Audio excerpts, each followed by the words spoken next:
পরে 1 ঘন্টা তুমি আমার কবরে থাকবে, কোন সন্তান কিন্তু কোন সময় মানতে রাজি হইবে না।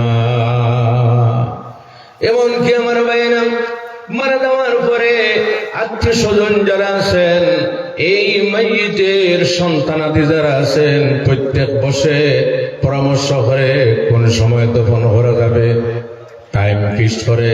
কিন্তু কোন মানুষ এই কথা বলবে না আমার বাবা আমার মা মারা গেছেন, সর্বদা কিন্তু আমার ঘরের মধ্যে থাকবে।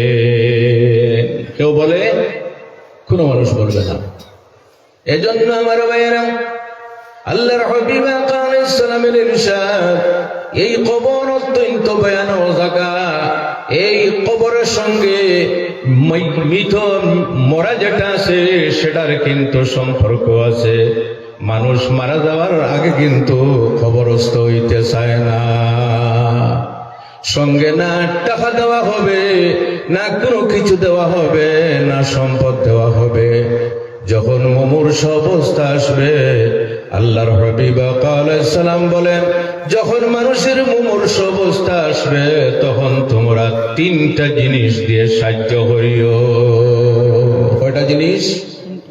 জোরে বলেন কয়টা?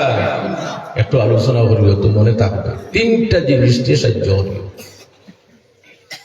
1 নম্বরে হলো তার খানের মধ্যে শুনাইতে থাকিও, লা ইলাহা ইল্লাল্লাহু মুহাম্মাদুর রাসূলুল্লাহ। তার খানের মধ্যে শুনাইতে থাকিও, প্রেসার ক্রিয়েট করিও না যে বাবা কলিমা পড়ো, বাবা কলিমা শুনাইতেছি আপনি পড়ুন, এইভাবে নয়, শুনাইতে থাকিও। যখন আপনি শুনাইতে থাকবেন নিশ্চয় শুনবেন। যদি মানুষ নেককার থাকে, দুনিয়ার মধ্যে সেই ব্যক্তি সংযত অবস্থায় থাকছে, আল্লাহর ডর অন্তরের মধ্যে আছে, সেই ব্যক্তি নিশ্চয় শুনবে।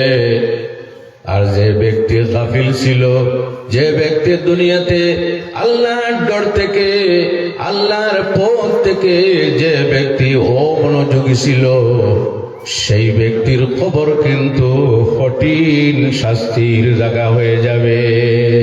তাই আল্লাহর হাবিব বলেন, তোমরা শুনাইতে থাকিও, লা ইলাহা ইল্লাল্লাহু মুহাম্মাদুর রাসূলুল্লাহ। আমরা শোনাই কিনা? জি, আমরা শোনাই। তবে এর সঙ্গে 5-6 জন মানুষ এর সঙ্গে নয়। ভালো একজন দিনদার মানুষ সন্তানাদের মধ্যে যদি থাকেন তাহলে খুবই ভালো। অন্যথায় মসজিদের ইমাম সাহেব এনে যদি আপনারা কলিমা শোনান তবুও ভালো।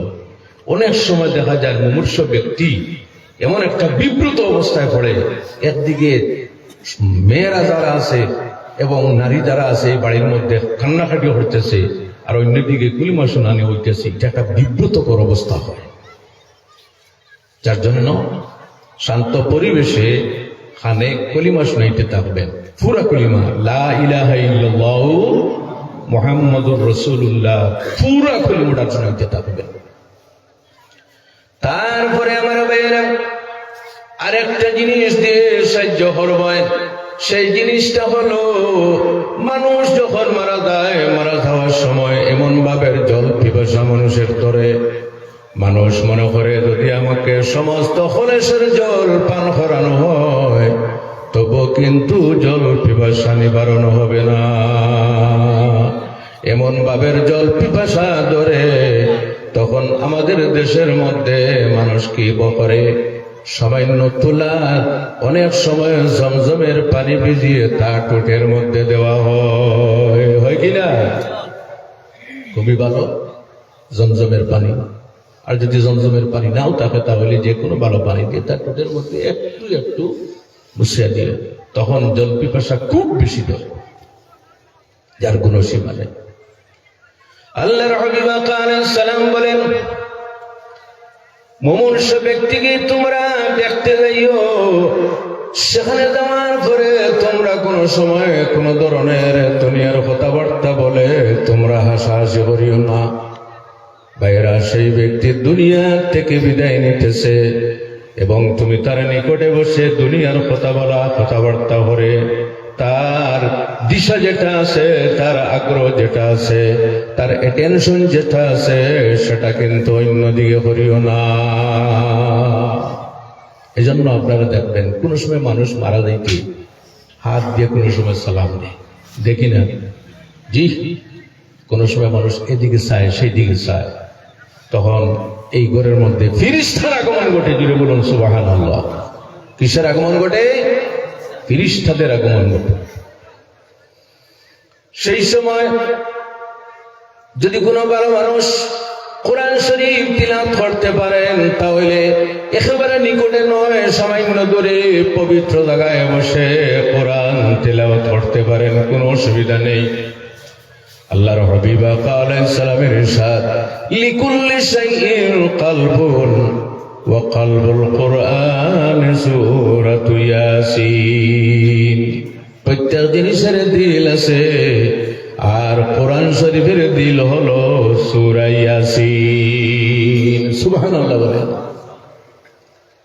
ওই তো কথা আছে যে আমরা কোরআন শরীফের তিলাওয়াত জানি না, গতিকে একটু দূরে পবিত্র জায়গার মধ্যে বসে কোরআন শরীফের তিলাওয়াত করা যায়, কোনো অসুবিধা নেই। সূরা দুখানের তিলাওয়াত করা যায়, কোনো অসুবিধা নেই। আল্লাহর হাবিব আলাইহিস সালামের সঙ্গে একজন ইহুদি যুবক রাসূলুল্লাহর খেদমত করতেন। আমার ভাইয়েরা, নবীজি শুধুমাত্র মুসলমানদের জন্য নয়, গোটা পৃথিবীর যত বাসিন্দা, জিন্নাত, ইনসান, মানব জাতি, গাছ, বৃক্ষ, লতা পাতা, আল্লাহ ছাড়া আল্লাহ যা কিছু আছে সবার জন্য রাসূলুল্লাহ, সবার জন্য রাসূলুল্লাহ। একজন ইহুদি যুবক নবীজির খেদমতে এসে আল্লাহর হাবিবের খেদমত করতেন। কোন ধর্মের মানুষ বলেন?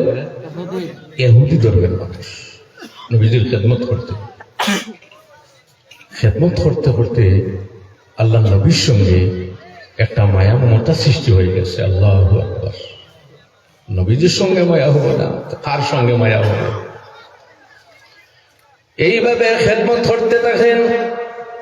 হঠাৎ দেখা যায় সেই ইহুদি যুবক কয়েকদিন থেকে নবীজির খেদমতে আসেননি। আল্লাহর হাবিব অসুস্থ, শয্যাশায়ী অবস্থায় ঘরের মধ্যে আছে। নবীজি বললেন, চলো আমার সাহাবীরা আমরা দেখতে যাই। এজন্য হকুল মুসলিমে আলাল মুসলিমে খামসুন, একজন মুসলমানের অন্য মুসলমানের উপর 5টি হক, 5টি অধিকার। কোন বর্ণনায় আছে 6টি। এই 5টি অধিকারের মধ্যে একটি অধিকার হলো ইয়াদাতুল মারিদ। যদি কোনো মুমিন, যদি আপনার প্রতি আদর্শ নবীজি, আমাদের মধ্যে তো নিয়ম, যদি সম্পর্ক ভালো থাকে তাহলে তো দেখতে যাই, আর যদি সম্পর্ক ভালো থাকে না তাহলে মরে গায়ে আমার দুধ ফাতে হানা দুধ। না না, সম্পর্ক ভালো হোক খারাপ হোক, তার দুনিয়ার থেকে যাওয়ার সময় তাকে দেখতে যাওয়াটা নবীজির সুন্নত। জুড়ে বলেন, নবীজির কি সুন্নত। তাছাড়া আল্লাহর হাবিব বলেন, মুমিন তাহলে তার নিকটে গিয়ে কোনো মানুষ বলে, ভাই আর বাঁচার কোনো সম্ভাবনা নেই, আমার তো মনে হয় না তুমি আর বাঁচবে। না না, এইভাবে ভয় দেখানো, এইভাবে আর কথাবার্তা করা কিন্তু অনুচিত। আচ্ছা, আল্লাহর ক্ষমতা আছে, মৃত ব্যক্তিকেও আল্লাহ জীবিত করতে পারেন, আছে কিনা? যদি আওয়াজ দেন, আছে কিনা? জীবিত ব্যক্তিকে আল্লাহ কি করতে পারে? মৃত করতে পারে। এই ক্ষমতাও আল্লাহর আছে। গতিকে কোনো মানুষের নিকটে গিয়া, মুমূর্ষু ব্যক্তি, তার নিকটে গিয়া তাকে কখনো ভয় দেখাইও না। না না, আল্লাহর হাবিব বলেন, যদি কোনো মানুষ মুমিন থাকে, তার মাথায় হাত বুলাইয়া পড়িও, লা বাসা তাহুরুন ইনশাআল্লাহ। হে ভাই, কোনো অসুবিধা নেই, আল্লাহ যদি চান তাহলে তোমাকে ক্ষমা করে দিতে পারেন, মাফ করে দিতে পারে। এজন্য অসুস্থ মানুষ যারা যদি হুশ বুদ্ধিতে থাকে, তাহলে তা দিয়ে দোয়া বাড়ানোটাও ভালো। তার দোয়া কবুল হয়। বেমারি ব্যক্তি দোয়া আল্লাহর দরবারে কবুল হয়। আল্লাহর হাবিব বললেন, চলো আমার সাহাবায়ে কেরামেরা, আমরা চাই সেই ইহুদি যুবককে দেখি সে কি অবস্থায় আছে। আল্লাহর হাবিব সেই ইহুদি যুবকের বাড়িতে গেলেন। যাওয়ার পরে আল্লাহর হাবিবকে দেখার সঙ্গে সঙ্গে ইহুদি যুবক আল্লাহর হাবিব তার কাছ থেকে পারমিশন গ্রহণ করলেন, হে যুবক, আমি তোমার ঘরের মধ্যে প্রবেশ করতে পারি কি? এজন্য ইসলামের বিধান হলো, যদি কোনো মানুষের ঘরে প্রবেশ করতে চান তাহলে অনুমতির প্রয়োজন আছে। কিসের প্রয়োজন? যদি আওয়াজ দেন কিসের? অনুমতিটা কিভাবে গ্রহণ করবেন? সালামের মাধ্যমে। আসসালামু আলাইকুম ওয়া রাহমাতুল্লাহি ওয়া বারাকাতুহু, তিনবার সালাম দিবেন। সালামের জবাব যদি আসে না, তাহলে আপনি মনে মনে ভাববেন হয়তো করে নেই, না হইলে কোনো অসুবিধার মধ্যে আছে, আপনি ফিরে আসবেন। আল্লাহর হাবিব সেই জায়গায় উপস্থিত হয়ে বললেন, হে যুবক, আমি তোমার ঘরে উপস্থিত হতে পারি? যুবকটি নিবেদন করল, ইয়া রাসূলুল্লাহ, নিশ্চয় আপনি আমার ঘরের মধ্যে প্রবেশ করতে পারেন। তার মাথার নিকটে বসে আল্লাহর হাবিব তাকে সান্ত্বনা দিতেছেন এবং বলতেছেন, হে যুবক, আমার একটা দায়িত্ব আছে, এই দায়িত্বটা তোমার কাছে আমি পৌঁছাইতে লাগে। এই দায়িত্বটি হলো, তোমার যে অবস্থা, প্রত্যেক মানুষ বলতেছে তুমি আর বাঁচবে না, আর যদি বাঁচিয়া থাকো তাহলে কোনো অসুবিধা নেই। আমার দায়িত্বটি হলো, তুমি পড়ে নাও লা ইলাহা ইল্লাল্লাহু মুহাম্মাদুর রাসূলুল্লাহ। কলিমা পড়ে মুসলমান হয়ে যাবে। তখন যুবকটি বলল, ইয়া রাসূলুল্লাহ, আমার বাবার অনুমতিটা আমি চাই। বাবার সামনে আসলেন। আসার পরে যুবকটি বাবার কাছ থেকে অনুমতি চাইলেন। বাবা অনুমতি দিয়ে দিলেন। সুবহানাল্লাহ, জোরে বলেন সুবহানাল্লাহ। যুবকটি বলল, লা ইলাহা ইল্লাল্লাহু মুহাম্মাদুর রাসূলুল্লাহ। কলিমা পড়ার সঙ্গে সঙ্গে আমার ভাইয়েরা, সেই যুবকের ইন্তেকাল হয়ে যায়। ইন্না লিল্লাহি ওয়া ইন্না ইলাইহি রাজিউন। আপনারা সঙ্গে পড়েন না কেন? এটা তো প্রত্যেক জানা আছে, আছে কি না? না ইন্না লিল্লাহি পড়তে ভয় করে, হয়তো কি মত ধরে। জোরে বলেন, ইন্না লিল্লাহি ওয়া ইন্না ইলাইহি রাজিউন। এর অর্থ কি? ইন্না লিল্লাহি, আমরা সবাই আল্লাহর জন্য, ওয়া ইন্না ইলাইহি রাজিউন, এবং আল্লাহর দিকে আমাদের সবাইকে প্রত্যাবর্তন করতে লাগবে। সঙ্গে সঙ্গে ইন্তেকাল হয়ে গেছে। আল্লাহু আকবার। নামাজ পড়ার সুযোগ পান না, কোন ইবাদত বন্দেগী করার সুযোগ পান না, কিন্তু সবচেয়ে বড় সুযোগ নবীর সম্পর্কে ঈমান গ্রহণ করেছেন। আল্লাহু আকবার। নবীর সম্পর্কে আল্লাহর হাবিব বললেন, সাহাবায়ে কেরামেরা, খাফন দাফনের ব্যবস্থা করো। পুরুষ মানুষ হলে কয়টি কাফন দেই? বলেন, যদি পুরুষ মানুষ হয় তাহলে কয়টা কাফন দেওয়া লাগে? তিনটা। আপনাকে জিজ্ঞাসা করলে আপনারা তাড়াতাড়ি উত্তরটা দিবেন। পুরুষ মানুষ হইলে কয়টা? আর যদি মেয়ে লোক হয়? পাঁচটা। আলহামদুলিল্লাহ। কাফন দাফনের ব্যবস্থা করো। কাফন দাফনের ব্যবস্থা করা হলো। মাইয়িত যখন নিয়ে রওনা হয়ে গেলেন, আল্লাহর হাবিব আলাইহিস সালাম বললেন, যদি কোনো জান্নাতি মানুষের জানাজার নামাজ পড়তে চাও তাহলে এই যুবকের জানাজার নামাজের মধ্যে শরীক হও। হায় হায়, নবীজির সঙ্গে আল্লাহর হাবিব হাঁটতেছেন, কিন্তু একটা বিষয় লক্ষ্য করা যাইতেছে, নবীজি ভালোভাবে কদম মাটির উপর রাখতেছেন না। অগ্রভাগ, পায়ের অগ্রভাগ দিয়ে হেঁটে হেঁটে নবীজি তশরিফ নিয়ে যাইতেছেন। সাহাবায়ে কেরামের নজরে ধরা পড়ল। পরবর্তীতে দফন করার পরে আল্লাহর হাবিব আলাইহিস সালামকে সাহাবায়ে কেরামরা জিজ্ঞাসা করলেন, ইয়া রাসূলুল্লাহ, আপনি ভালোভাবে পাটা মাটির উপর টেনে রাখেন নাই? আল্লাহর হাবিব বলেন, আমি মাটির উপর পাটা এই কারণে ভালোভাবে রাখি নাই, কারণ আল্লাহর আসমান থেকে এত সংখ্যক ফেরেশতা জনজান নামাজে শরীক হয়েছে। আমি যদি ভালোভাবে কদম রাখি তাহলে ফেরেশতাদের পরের উপর কদম পড়ে যায়। সুবহানাল্লাহ।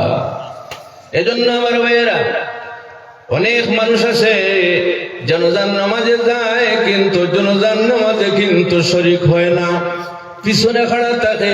জনজান নামাজ জানা নেই, জনজান নামাজের কিন্তু নিয়ম নেই।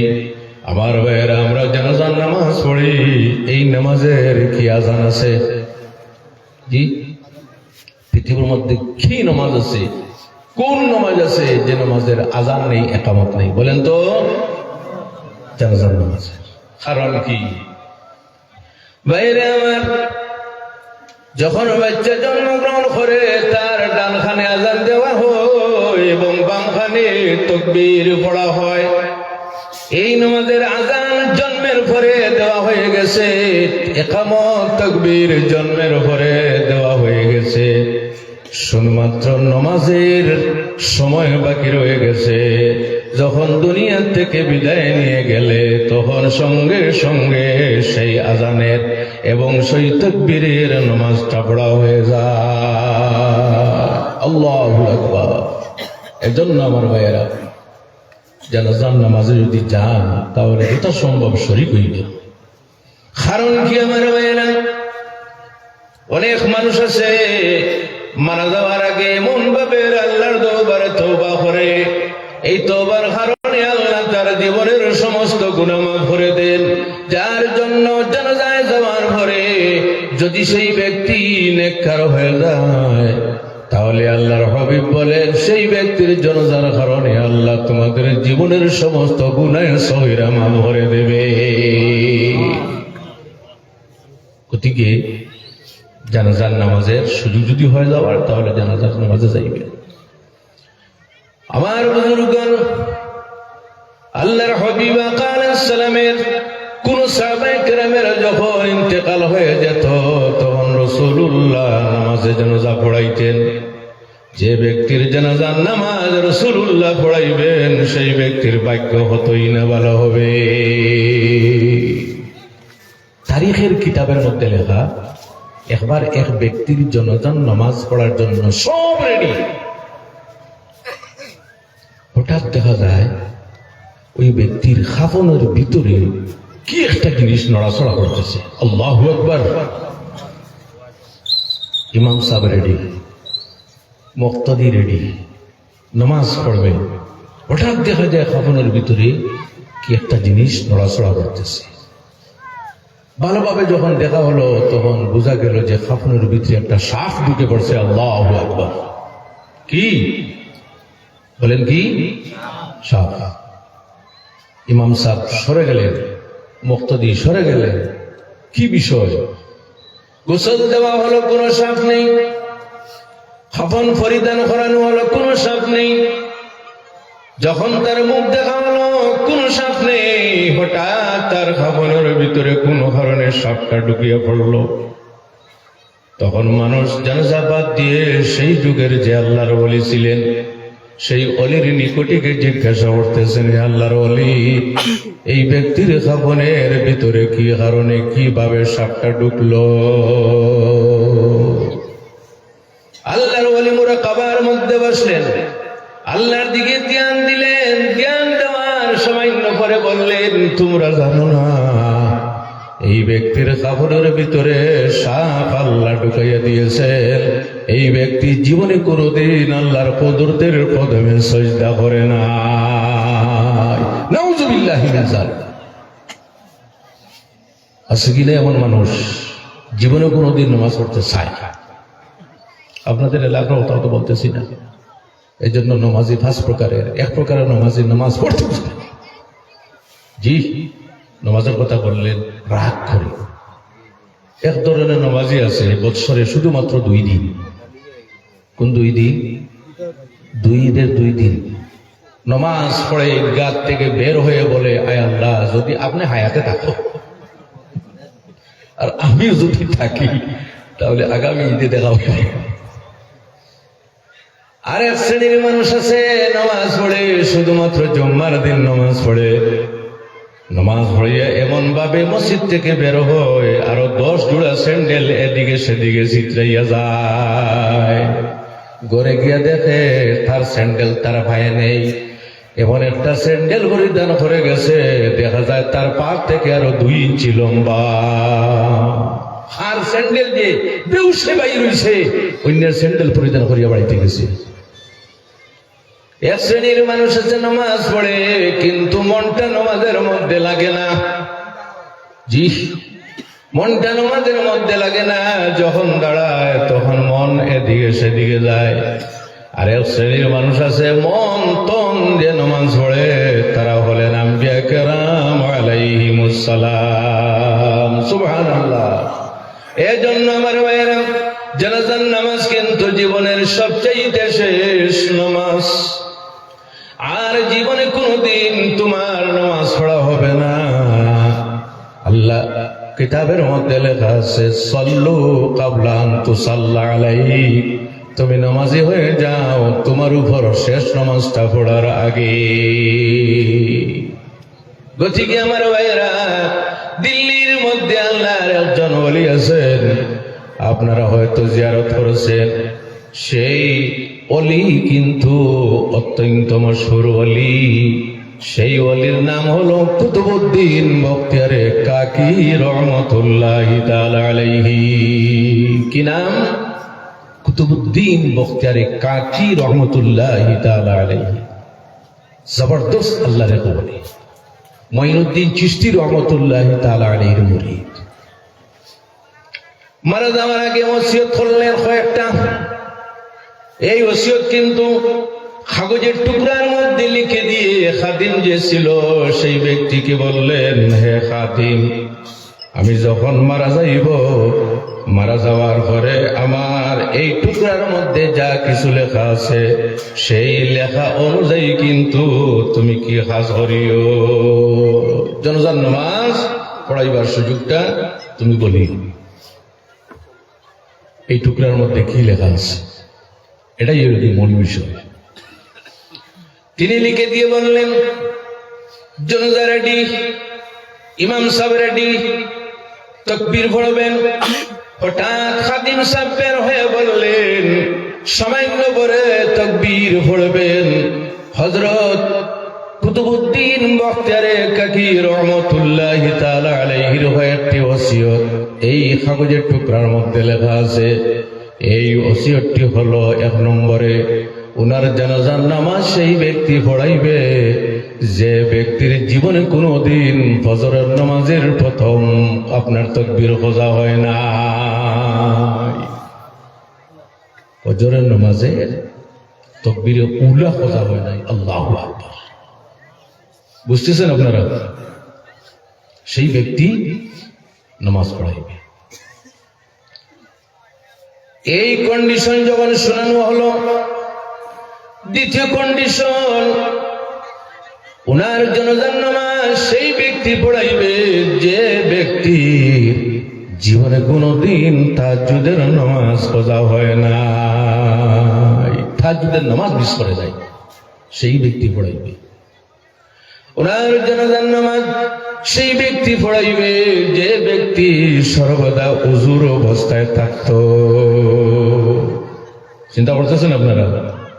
উনার জানাজার নামাজ সেই ব্যক্তি পড়াইবে যে ব্যক্তি জীবনে কোনোদিন কোনো অপরিচিতা মেয়ের দিকে দৃষ্টিপাত করে নাই। এই শর্তগুলো যখন শোনানো হলো, সঙ্গে সঙ্গে ইমাম সাহেব সরে গেছে। নিজের কথা বলতেছি, এইভাবে আর কঠিন শর্ত এই শর্তের মানুষ পাওয়া যাওয়া সহজ? জোরে বলেন আপনারা, সহজ? বারবার দেখা হইতেছে জনগণ নামাজ পড়াইবার জন্য। এই শর্তের, এই কন্ডিশনের যদি কোনো মানুষ থাকো তাহলে বের হয়ে আসো।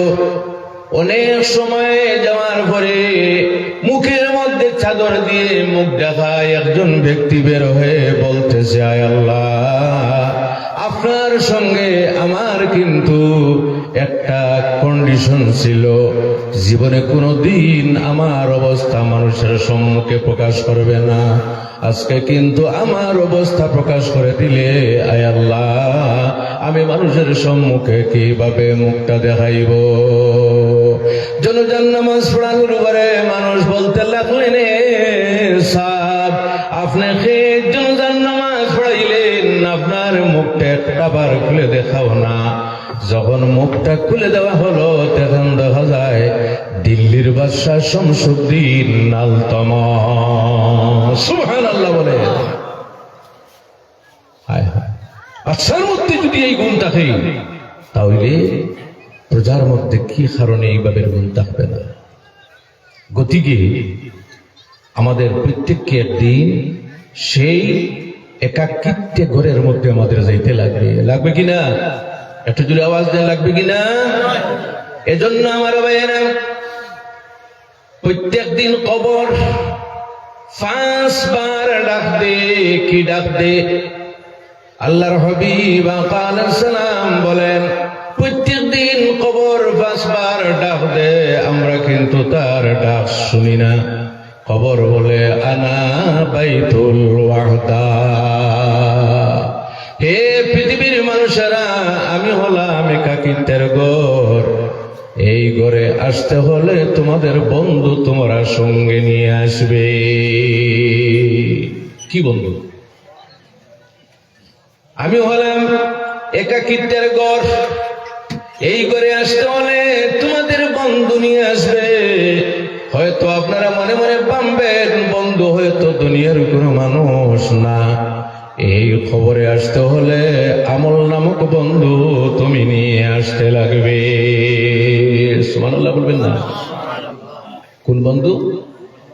আমল বন্ধু। কোন আমল? নেক আমল। খবর আওয়াজ দিতে থাকেন, হে পৃথিবীর উপর বিচরণকারী মানুষেরা, আনা বাইতুদ্দুর, আমি হলাম কিড়ামাকুড়ার ঘর। এই ঘরে যখন আসবে অনেক ধরনের ভয়ানক কিড়ামাকুড়া থাকবে। এই ঘরে আসতে হলে এমন ভাবের ব্যবস্থা করে আসবে যে ব্যবস্থার কারণে কিড়ামাকুড়া দূর হয়ে যায়। একবার কথা প্রসঙ্গে বলতেছি, একজন আলিম সাহেব, আপনাদের গ্রামের কোন আলিম নয়, সেই জায়গায় তৎকালীন যুগের একজন আলিম, ওনার একটা মাসলা নিয়ে কিন্তু বড় দ্বিমত ছিল। এই দ্বিমতটা কিন্তু আমি পরে বলবো।